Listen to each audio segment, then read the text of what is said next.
No Small Endeavor is brought to you by Progressive Insurance. You chose to hit play on this podcast today. Smart choice. Make another smart choice with Auto Quote Explorer to compare rates from multiple car insurance companies all at once. Try it at progressive.com. Progressive Casualty Insurance Companies and Affiliates, not available in all states or situations. Prices vary based on how you buy. Why do people commit themselves to the things they do? Why are people so worried about sport? Why wine? Why video games? I'm Brian Lowry, and in this season of my podcast, Know What You See, I'm asking a simple question, but a really big one. What's the point? In conversations with people with a variety of passions and obsessions, we get the chance to look through a window and see what it means to truly focus on a realm of human experience. Join me on Know What You See. New episodes begin November 26th.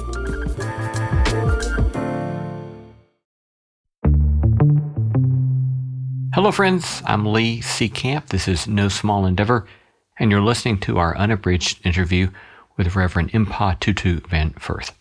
Mpho is the daughter of Archbishop Desmond Tutu, who is famed as a Nobel Peace Prize recipient for his work in the overthrow of apartheid in South Africa. As I was interviewing Mpho, I was reminded again, just personally, of how great a privilege it is to get to talk to people who have witnessed and worked through such grave difficulties and injustices and have found beautiful ways forward of challenging us to do works of justice and mercy and to walk in humility. And I was reminded of that again in this particular interview. And not only what a privilege it is for me personally to get to interview such folks, but what a privilege it is for all of us together to listen to them and to receive wisdom from them, to be challenged by them, and to seek to be good stewards of their wisdom and their challenges as we seek to make our way in the world. Here's Mpho Tutu van Furth. Enjoy. We are most delighted to announce that we're taking No Small Endeavor on the road this April. We'll be bringing our acclaimed variety show to cities across the country with special guests like Malcolm Gladwell, the New York Times bestselling author of The Tipping Point, and award-winning musician and songwriter Drew Holcomb, along with a killer band from Nashville. It will be a most outstanding evening of music, conversation, and big ideas. We'll be in Indianapolis, Louisville, Grand Rapids, Baltimore, Greensboro, Columbus, and Reading. I would love for you to join us. Details and tickets at nosmallendeavor.com/events. Again, that's nosmallendeavor.com/events. We, the people, shape our country's story.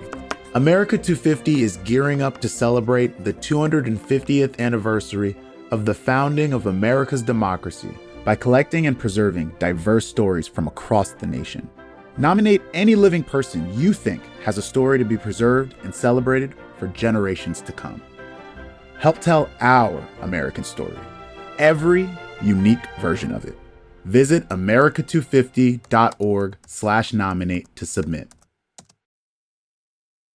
The Reverend Canon Mpho Tutu van Furth is an Episcopal priest, artist, and author.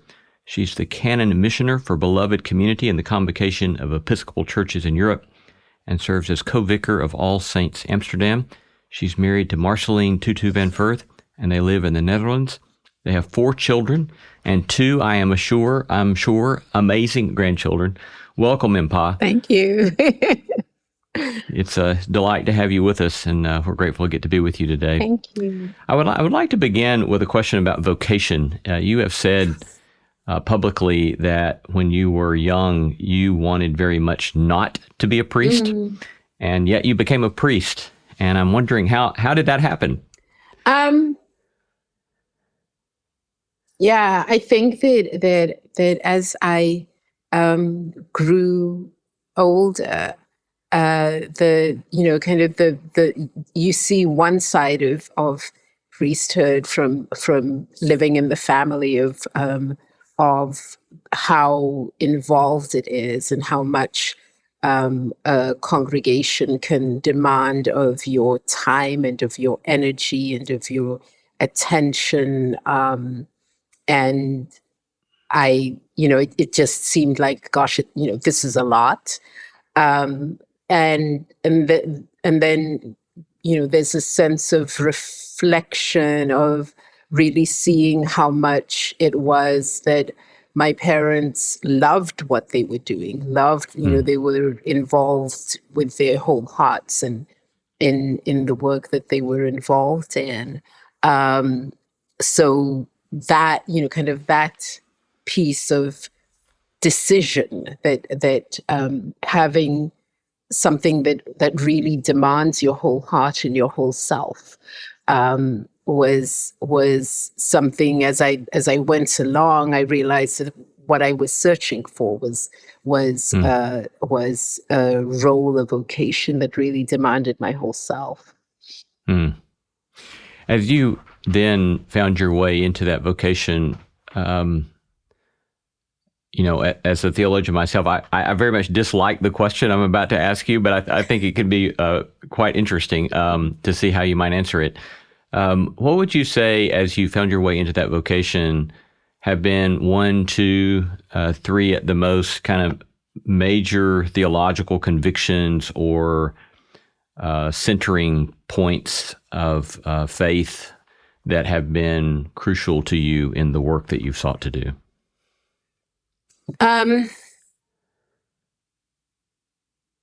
God is love. And everything that we do and how we live is to flow from that conviction that God is love and we are to be like God, loving.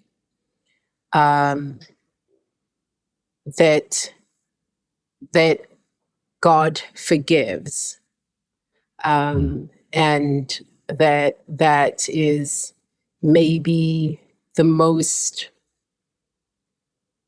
demanding or difficult or challenging aspect of faith is God's forgiveness, because it is it's such an enormous gift, the gift of forgiveness, that love is almost easy in the sense that love feels like I can get there. Forgiveness can be really hard to get there. It can be really hard to get there. That's two. I think that's two big ones to be able to get along with it. I think, and maybe the third is that we're made for goodness. That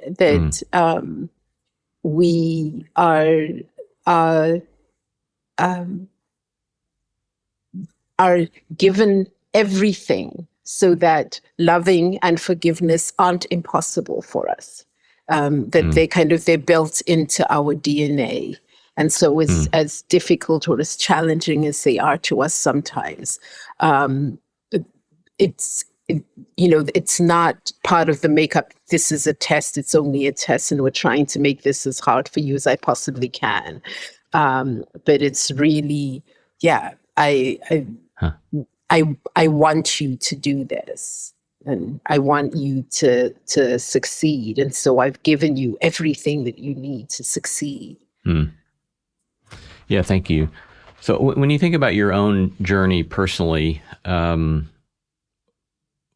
the sort of acceptance of the notion that God is love, or that we are lovable, that others are lovable by God and or by us, or this call to forgiveness, or the call to goodness, all three of those that you mentioned, what have been 1 or 2 significant turning points for you personally in living into those convictions or seeing the centrality of those? Yeah. Well, the forgiveness one is really daily. It's such a daily experience of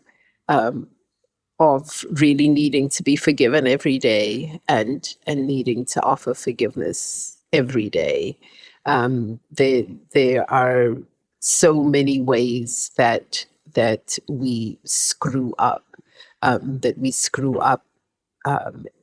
before God, but that we screw up in front, before the people who we love, the people in our families, the people who are closest to us, and that who we need to offer that grace of forgiveness, and from whom we need to ask that grace of forgiveness.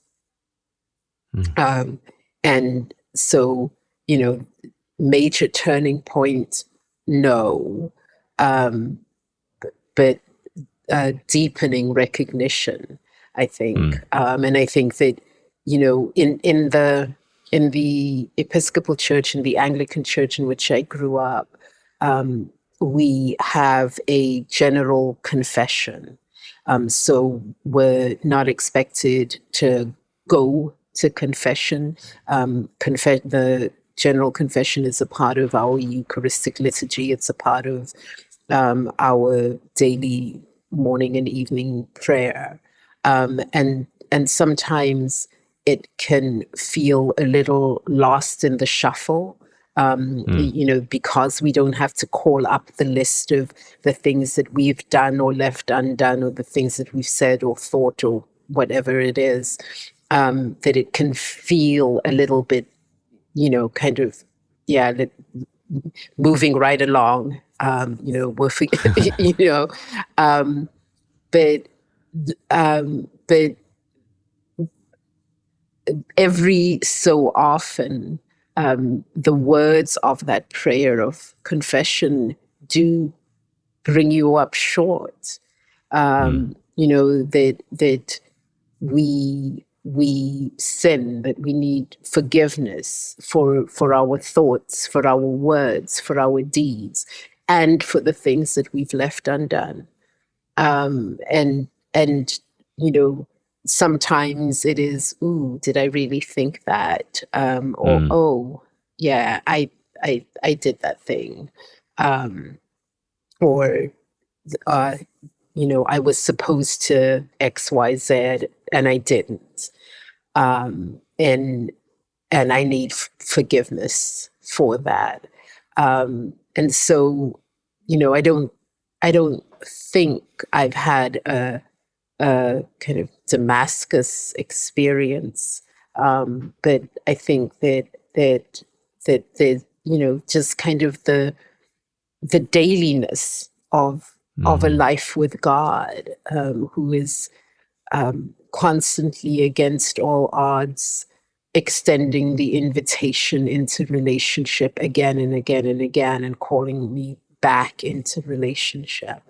And I think that one of the places that really becomes very visible is in my marriage relationship with a person who I love to pieces and who I want to be with and whose company I enjoy, and with whom I get into wonderful fights, where I say things that, did I say that? And I have to come to you and ask for forgiveness. Or did you say that and have to come to me and ask for forgiveness? And I need to forgive you in order for us to be able to go on together. Yeah. Thank you. You are the daughter of Archbishop Desmond Tutu and winner of the 1984 Nobel Peace Prize for his work against apartheid in South Africa, and then as the head of the Truth and Reconciliation Committee. And you've done a lot of work. I think you've written, co-authored maybe 2 books with your father, and then authored as well a biography of your father, and then have been the head of the Desmond and Leah Tutu Legacy Foundation. So a lot of work there,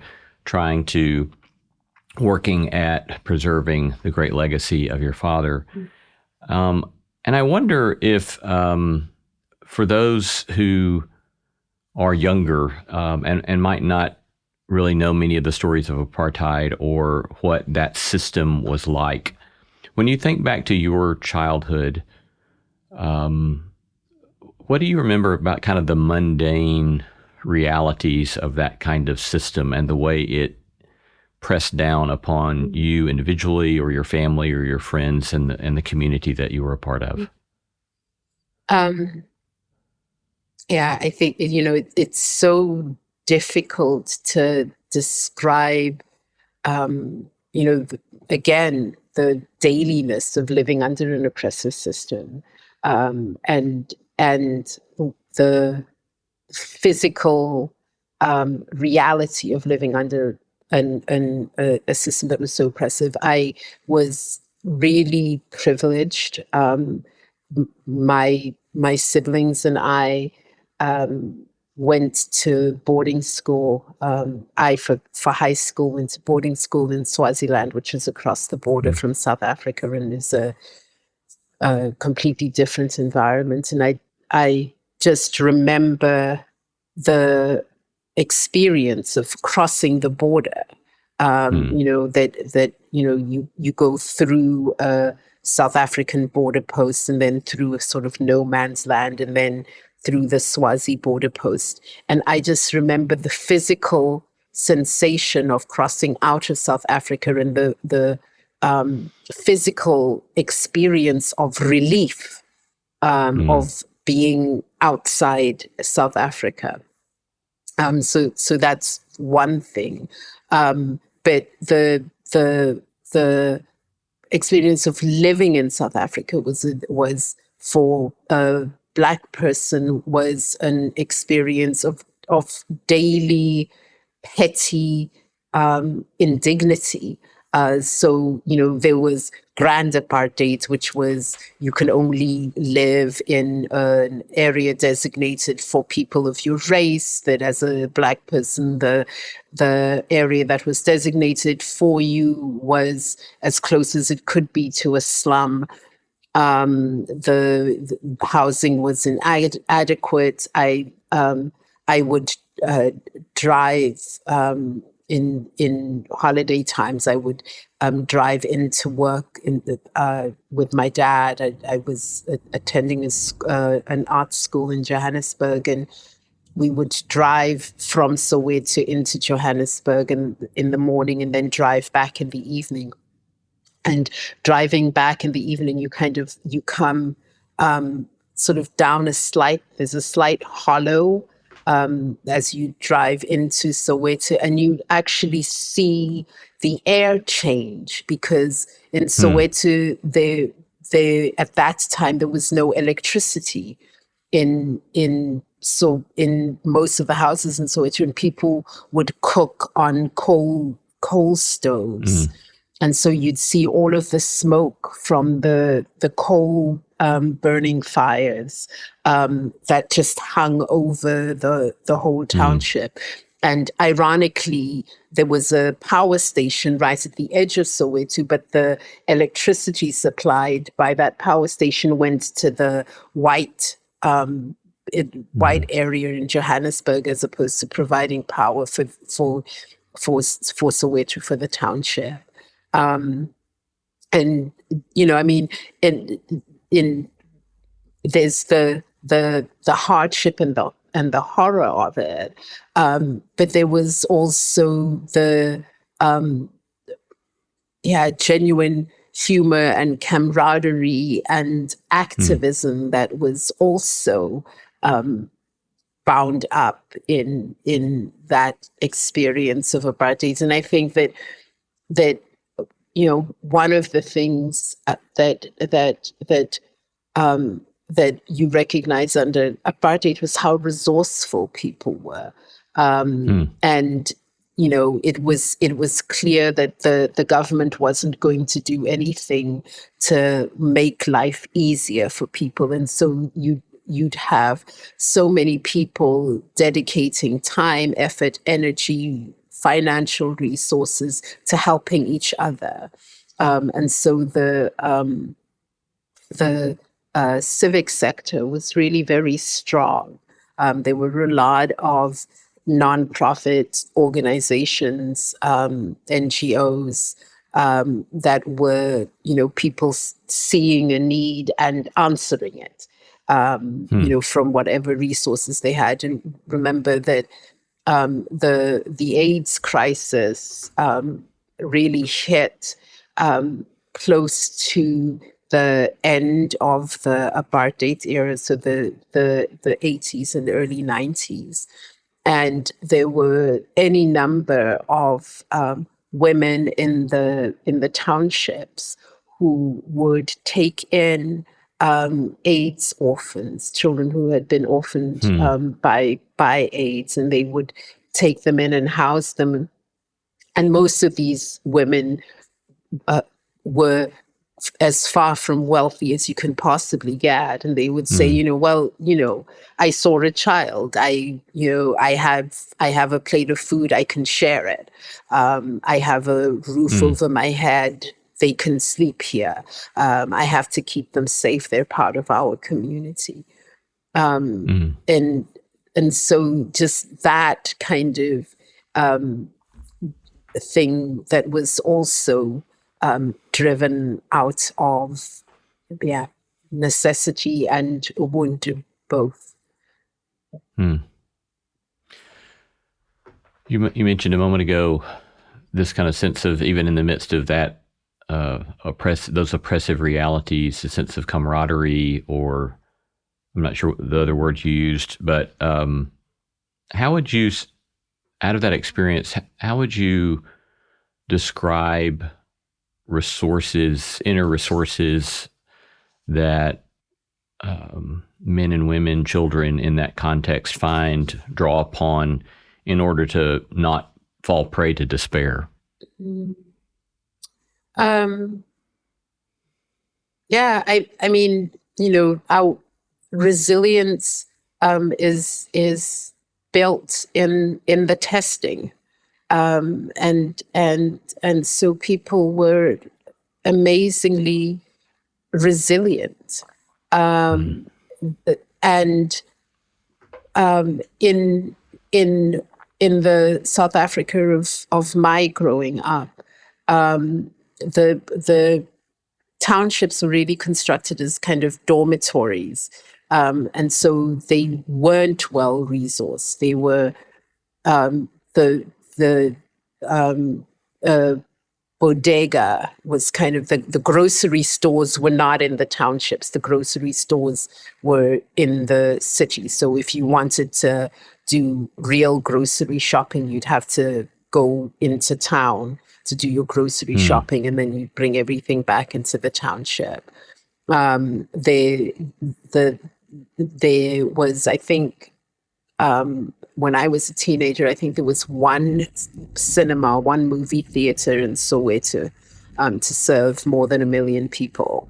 And so one of the things was that church became both the community center, the entertainment center, like everything happened there. That was, people would come to church on a Sunday.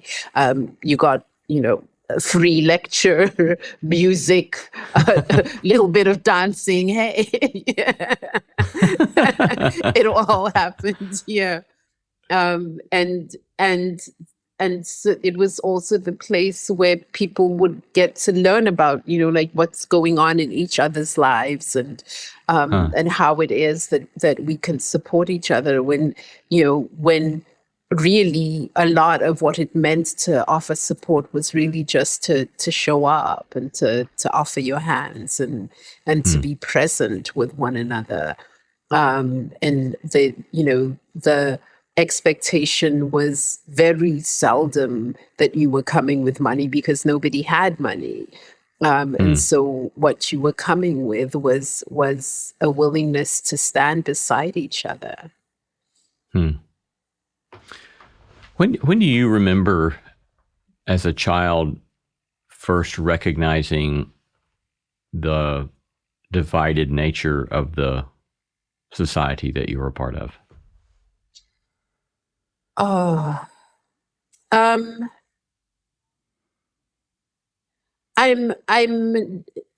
not sure.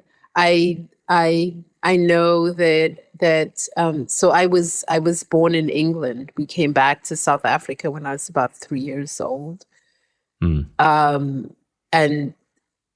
so I had a very different experience of life than most of my peers, and came back to South Africa with a very palmy accent, and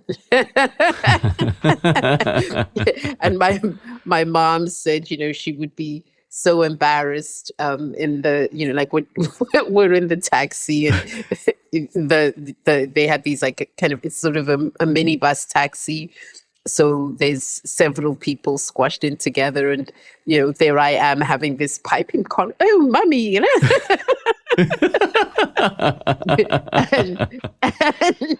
and so my mom would say, yeah, she plays with the madam's children a lot. But my mom would kind of imply she was a domestic worker, and I was playing with her employer's children, and that was that would account for my accent.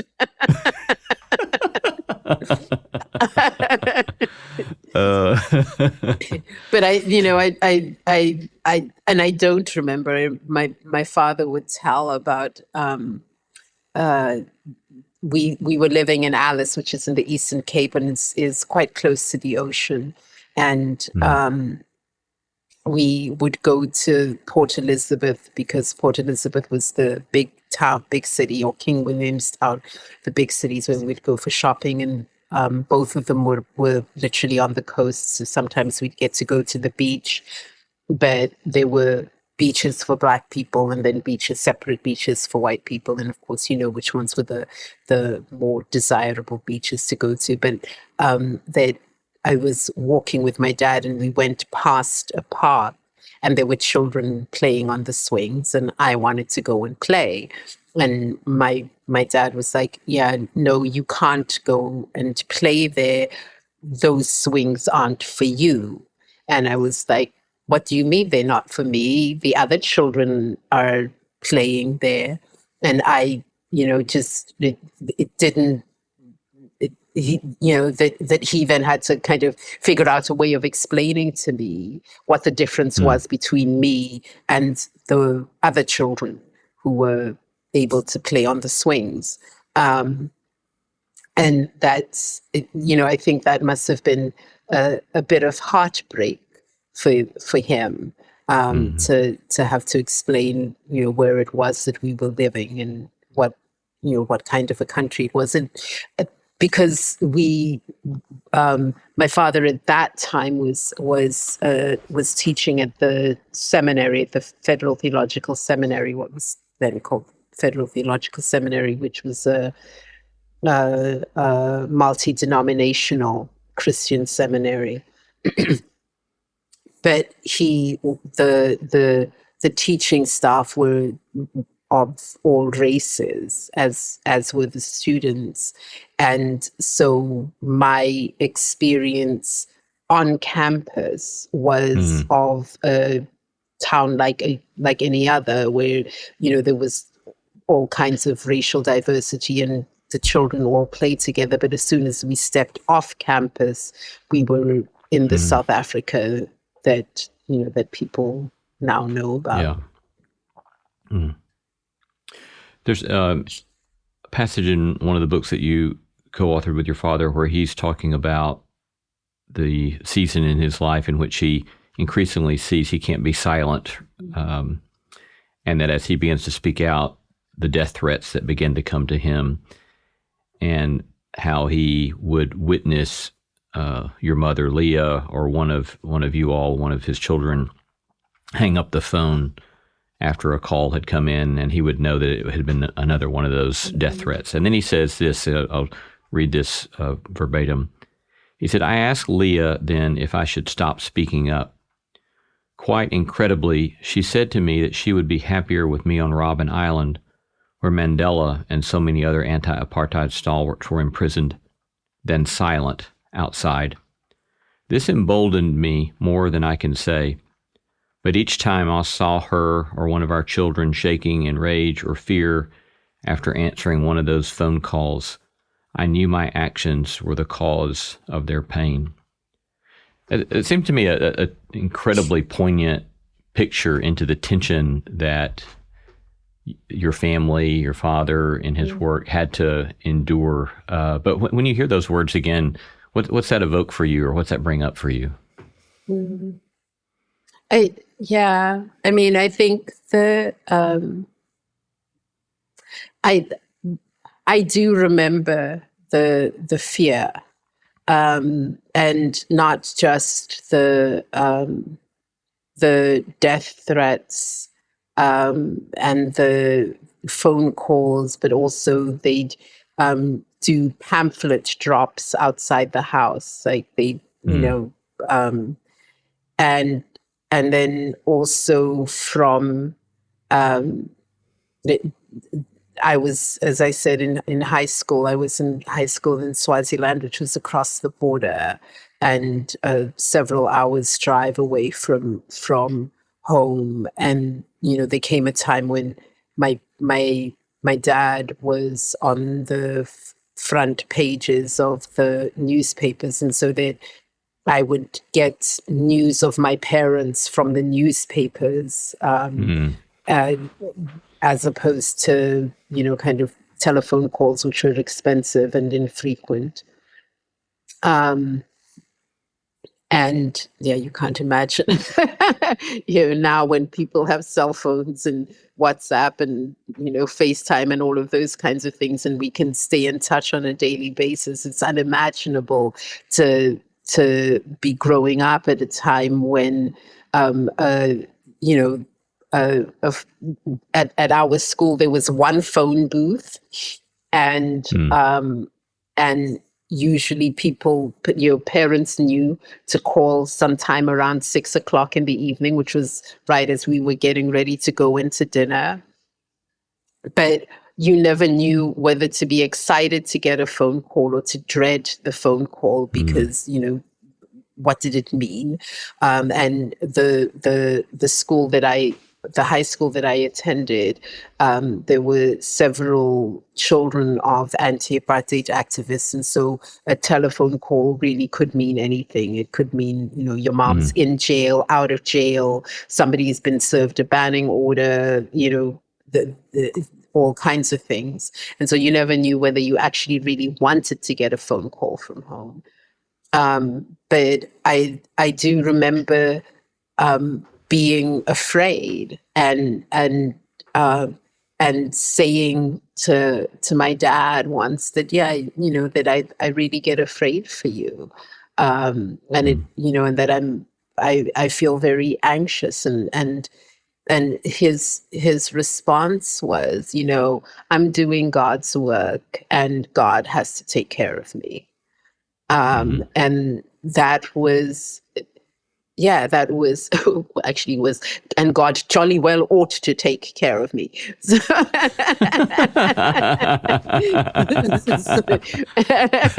And he said, you can spend your energy worrying, or you can use it to do something more useful instead.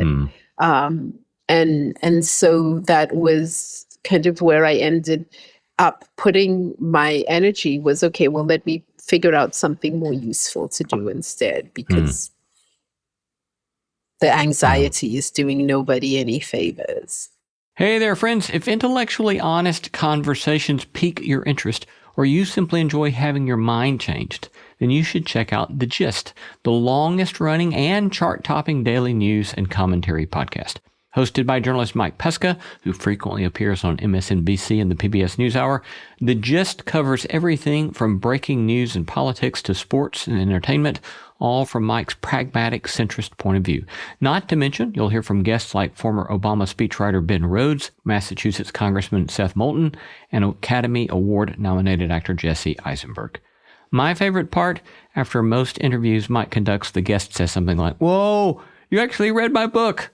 So go ahead, follow The Gist on Apple Podcasts, Spotify, or wherever you're listening now. So following the fall of apartheid, in time, the Truth and Reconciliation Committee that your father chairs. And in your book, Forgiveness and Reparation, The Healing Journey, you develop this, I think, very helpful distinction between different ways of asking for forgiveness. You say that the perpetrators will often say, "I'm sorry, forgive me," but what the victims heard was often something quite different. Could you unpack that for us? Yeah, so it's actually embedded in language. In English, you say, "I'm sorry, forgive me," and it's all about me, like I'm this terrible person and I've done all the things wrong and forgive me.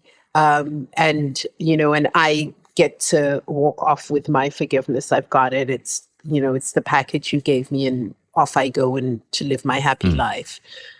In Xhosa, you say ndicela uxolo, which means I ask for peace. And that's a very different thing than forgive me. To say I ask for peace is to recognize that whatever it was that I did, both of us are involved. I hurt you, I damaged the relationship between us, and I have damaged something in myself. And so I cannot be at peace unless you also are at peace, and you cannot be at peace unless I also am at peace. And neither of us can be at peace unless both of us are at peace, and that we have this peace between us.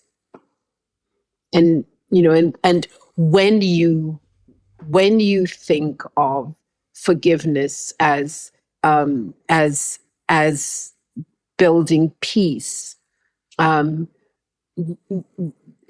you find yourself leaning into what the Reverend Dr. Martin Luther King said, that peace isn't the absence of violence; it's the presence of justice, and that when you ask for Ubuntu forgiveness, you're asking for the presence of justice. Will you unpack as well more this notion of Ubuntu that you've already began to allude to? Ubuntu in the West, we say a philosophy, which kind of makes it reside in our heads. It's actually a way of being, a way of living, a way of approach. It's an approach to living that is the essence of humanity. That my humaneness, my humanness, and my humaneness, and my humanity it don't happen in isolation. My humanity is intimately connected to your humanity. That we become truly human together in relationship, and that you see it in the ways that people act. So, for instance, still surprisingly, in South Africa, a person will, there's a horrendously high rates of unemployment. And so at each of the supermarkets, there'll be parking guards who may or may not be incredibly helpful. But they'll very often, I will say to a parking guard, I don't have any cash to give you a tip, which is, like, I understand that your whole, your life depends on the tip, whatever that tip is. And some people give a little, some people give a lot, but, and some people give nothing at all. And so in a lot of the places where I'll go, especially because now everybody kind of does those, I can pay with a card, or I can pay with my phone, or I can, that I don't often carry cash. And in a lot of the places that I'll go, I'll say, I don't have any cash to give you. And the person will still smile and say, it's fine. It's okay. Next time, another time, you'll be able to give me a tip. This time, I will still push your cart and help you unpack your groceries or pack your groceries into your car, even though you're not going to give me a red cent for doing it. But just that you're engaging in a human interaction with me. Or you'll ask somebody, oh, can you tell me how to get to so and so such and such place? And you're walking in one direction, the person's coming in the other direction, and you say to them, oh, can you tell me how to go to so and so such and such place? And the person will say, oh yeah, you turn left, but you know what? I'll take you there, and we'll kind of turn around and go with you to the place that you're going to make sure that you get there. And that's kind of those kinds of actions of, just real deep humanness, that I notice that people have just a little bit more time.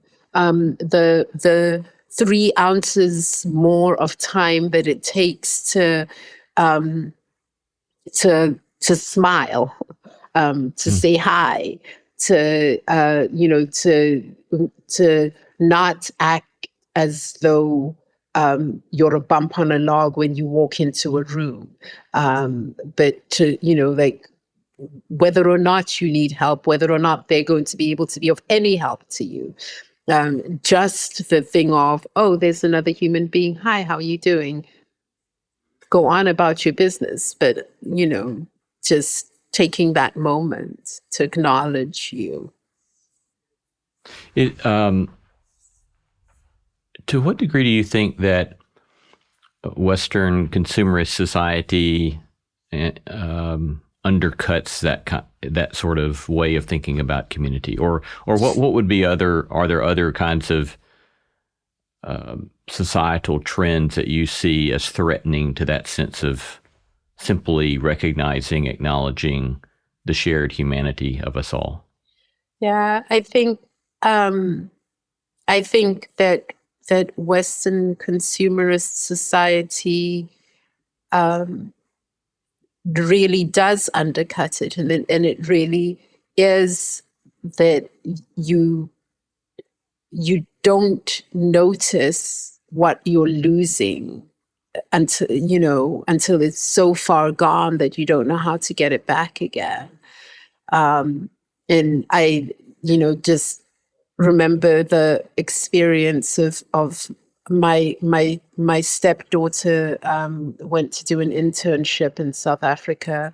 She's a medical student and went to go and do something in South Africa, and spent 3 months there from the Netherlands, and was just kind of remarking how different it was to be there. That the Netherlands is incredibly efficient, and everything is efficient and everything is really well run, and very much what's going to happen next, because it's in somebody's diary that that this is what happens next.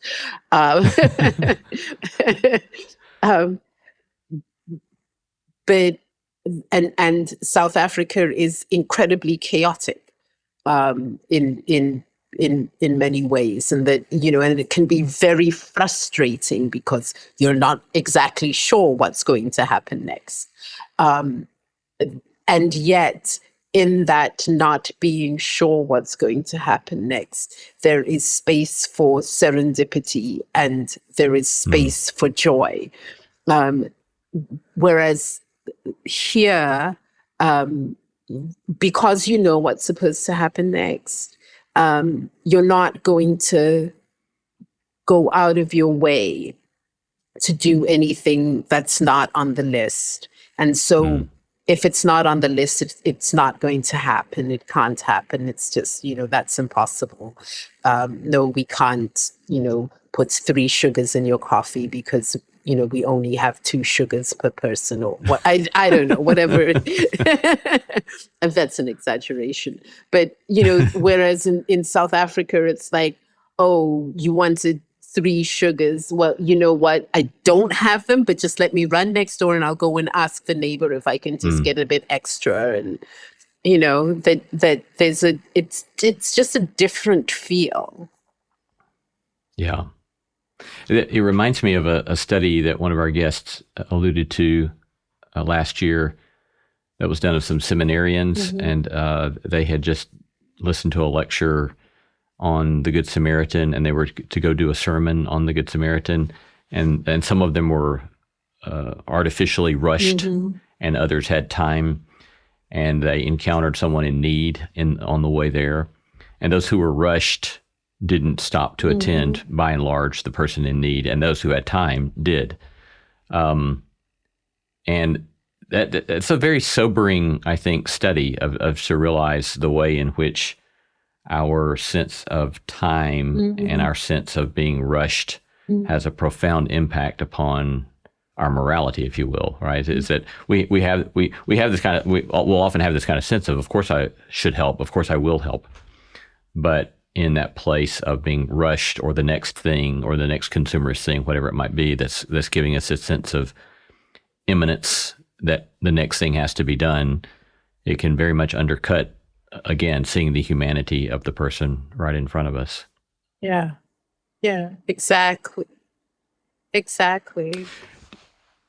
Do you, would you maybe describe briefly for us the work that was done, the agenda of the Truth and Reconciliation Committee, and then perhaps describe for us what went well, some of the things that went well in that process, and some of the things that did not go well in that process?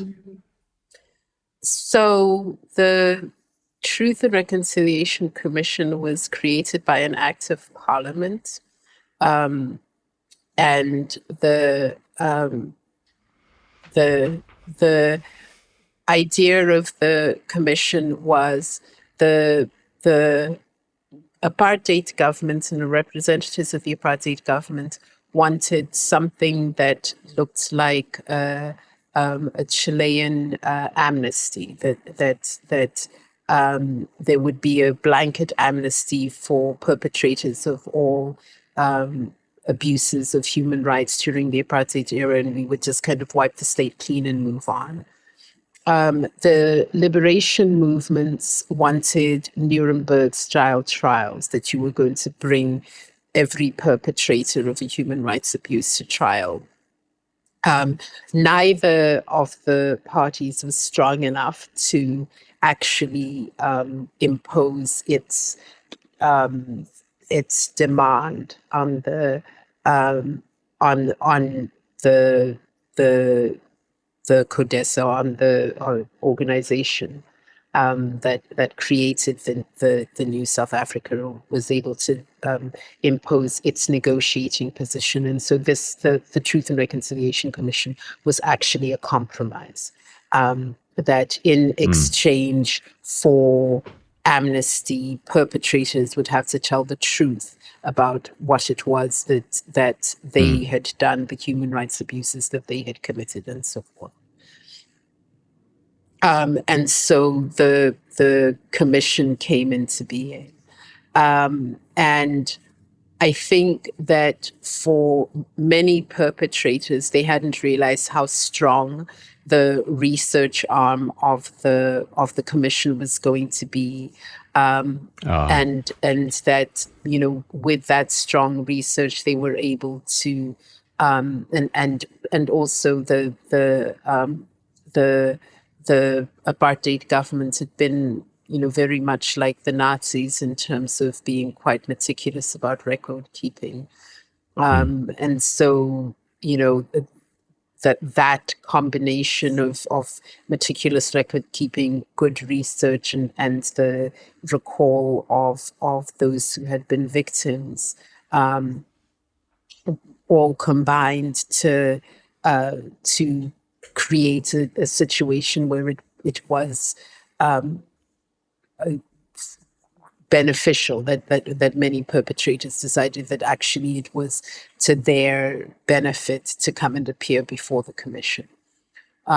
So the things that went well and really well, that perpetrators did come before the commission, did tell the story, and for many families who would never have known the truth of what happened to their loved ones, that was an incredible, it was a grace, shall I say, that the stories of what happened to their loved ones didn't get brushed under the carpet. That was one. For the victims who had survived, to have the truth of their experiences verified. That one of the challenges with a Nuremberg style trial is that for the perpetrators, it's in their interest to lie. It's in their interest to say, I wasn't there, I didn't do it, it wasn't me, it's you're crazy, etc., etc., etc. And so for the victim who knows what they experience, it's crazy making. You have somebody sitting across from you saying, it wasn't me, I wasn't there, you don't know me, etc., etc., etc. And so that just kind of deepens the trauma. So for the South Africans who had experience with the Truth and Reconciliation Commission, that at least was one of the things that happened. Was that victims, that perpetrators offered an apology. They weren't required to, but very often those apologies came spontaneously, and victims offered forgiveness, and it was really that was really moving. And the third thing that went really well was that we then had a common history of South Africa. So under apartheid, each racial group had its own story of what it was to be South African, and that finally there was a story that was true across the nation of this is what it is meant to be South African, and this is how we have been divided, and this is how we are now united under a common history. So those things went really well. Some of the things that didn't really work. Number one was that the perpetrators were pretty immediately granted amnesty. So they made their deposition. They went to an amnesty commission. They were granted amnesty. It was done. The idea had been that the Human Rights Committee of the Commission was going to make recommendations to the government about what should be done as reparations for victims, and so for victims, they heard the truth, they had an apology, but they weren't given any kind of reparation.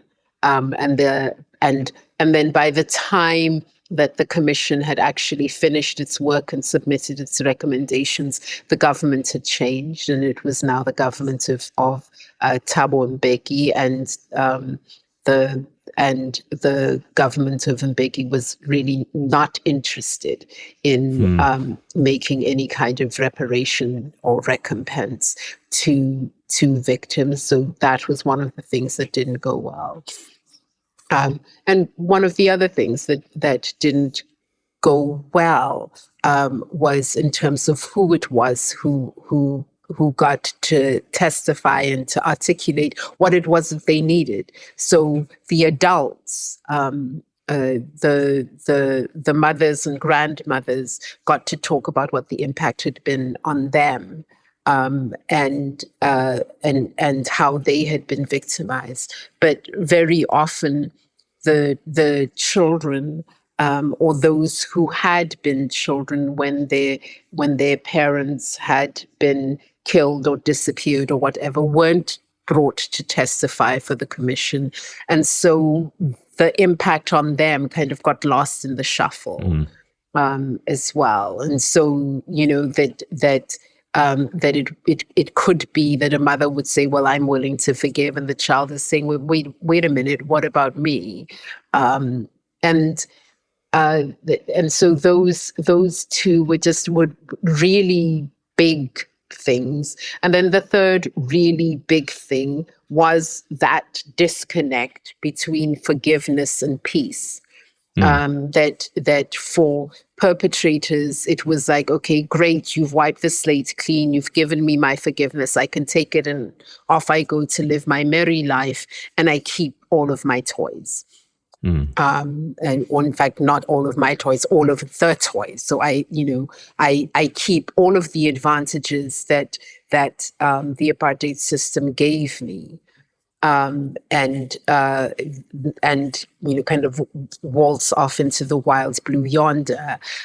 Plus, I have your forgiveness as well, and so I have all the things. And so you see, even now in South Africa, the deep economic disparities between Black and white, and you hear young white South Africans saying, well, it wasn't me, I wasn't a perpetrator, I wasn't there. And, the fact that I'm sitting in a mansion with a swimming pool and servants has nothing to do with the injustice of apartheid. Thank you. To return kind of to where we started, your vocation as a priest, you went through a difficult season recently in which the Anglican Church in South Africa asked you to surrender your license. What was that experience like for you? How has that tested you, frustrated you, or further formed you? Yeah, I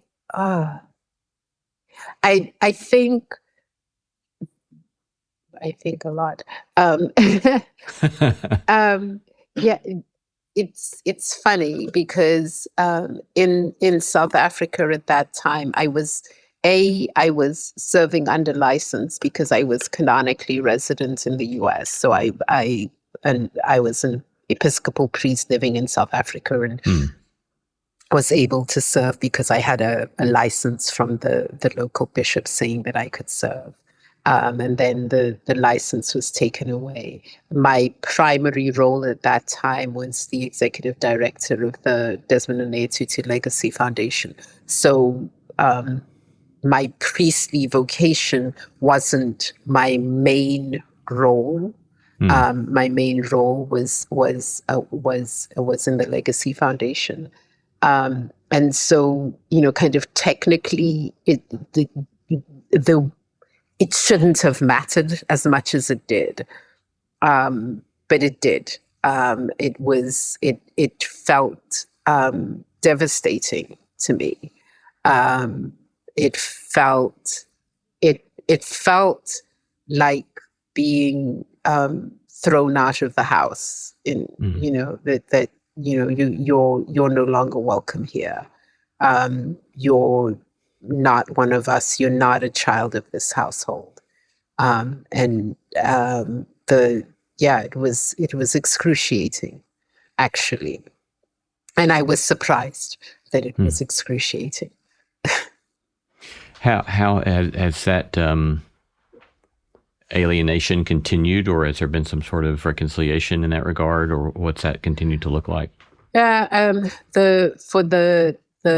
The Anglican Church in South Africa, the issue of human sexuality continues to be a live issue. They, haven't landed anywhere, or they have landed somewhere, but they haven't landed yet in a place that recognizes that we are all human beings of different sexual expressions. And so I can still not exercise my priestly ministry in South Africa. Mm-hmm. Thank you for sharing that. Mm-hmm. As we come to a close here, I wonder if you would perhaps consider giving us, out of your rich experience, rich life experience, and the variety of pressing issues on human societies and communities that you've weathered, you've navigated, you've worked in. What would it look like for you to kind of call us to courage? How could you exhort us to resilience and courage, and or speaking up, or working on behalf of our communities, or working on behalf of justice, or bearing witness to the God who is love that you began with? I think I would end actually where I began, that God is love, and we are made in the image and likeness of God. And so we are constantly called to be love, not only as a feeling or an emotion, but as a way of being in the world. And we are called to, we are called to be constantly reminded of who it is and whose it is that we are. And so at this time in the world, when things feel hard and scary and uncertain, the gift that God gives to us is that image of the Christ child who comes as a vulnerable baby. And how is it that we can be vulnerable before each other? That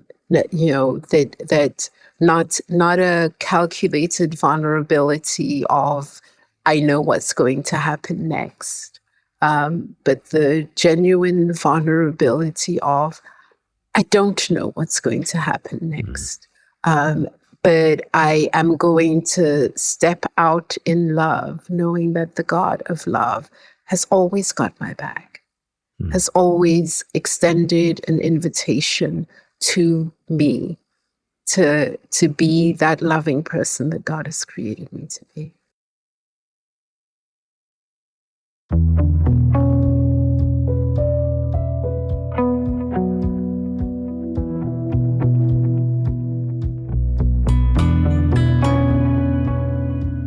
Been talking to Reverend Canon Mpho Tutu van Furth.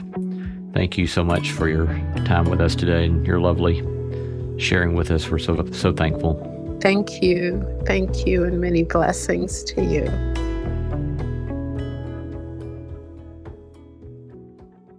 It has been so delightful to see more and more listeners like you sign up for NSC Plus. Our growing community is made up of intelligent and thoughtful people looking for a holistic approach to human flourishing. Signing up for NSC Plus is also a way to support the show and the work we're doing, and in fact, we depend upon that kind of support. But in addition to supporting the show, you'll get exclusive access to bonus content, and the No Small Endeavor you've come to love will be completely ad-free. In fact, you won't even hear ads like this one. So go to nosmallendeavor.com and click Join NSC Plus to become a member of our community today. Join for as little as $5 a month.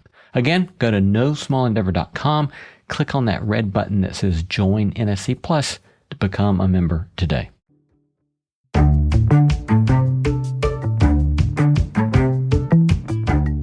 Thanks to all the stellar team that makes this show possible. Christy Bragg, Jacob Lewis, Sophie Byard, Tom Anderson, Kate Hayes, Mary Evelyn Brown, Carriot Harmon, Jason Sheasley, Audrey Griffith, and Tim Lauer. Thanks for listening, and let's keep exploring what it means to live a good life together. No Small Endeavor is a production of PRX, Tokens Media LLC, and Great Feeling Studios. This show is sponsored by BetterHelp. It's a simple truth. No matter who you are, mental health challenges can affect you, and how you manage them can make all the difference. That's why everyone should have access to mental health support that meets them where they are and helps them get through. BetterHelp provides online therapy on your schedule. It's flexible, simple to use, and more affordable than in-person therapy. Connect with a licensed therapist selected just for you. Learn more at betterhelp.com. That's betterhelp.com.